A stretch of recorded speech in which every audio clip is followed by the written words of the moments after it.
Hello all, welcome to my channel Kakinada అమ్మాయి పూణె అబ్బాయి. ఇక్కడ నేనైతే జల్లల కూర వండుతున్నాను, అది కూడా అమ్మ సాయంతో. సో జల్లలు అండ్ చింతకాయ. సో చింతకాయ అయితే అమ్మ ఆంధ్ర నుంచి తీసుకొచ్చింది. సో ఆ చింతకాయలతో చాలా టేస్టీగా ఉండే జల్లలు కూర వండుతున్నాము.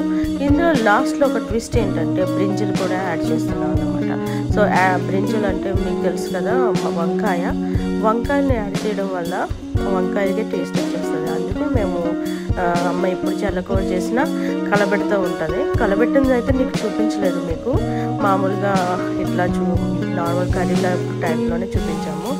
సో ఎలా అయితే మొదటిగా చేపల్ని కడిగేసుకుని పచ్చిమిర్చి, ఉల్లిపాయ, కారం, పసుపు, ఉప్పు అన్నీ యాడ్ చేసుకుని అండ్ మనము చింతకాయలు తెచ్చుకున్నాం కదండి, అది నానబెట్టింది అందులో వేసుకుని బాగా ఉడికించాలి.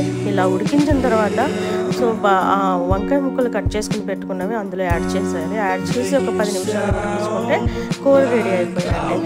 వేడిగా రైస్లో ఈ కూర వేసుకుంటుంటే చాలా టేస్టీ ఉంటుంది. బాగా ఆంధ్రాలో అయితే ఎక్కువ కలబెట్టుకుంటారు. కలబెట్టిన కూర చాలా బాగుంటుంది. సో ఇదండి, థ్యాంక్ యూ ఫర్ వాచింగ్.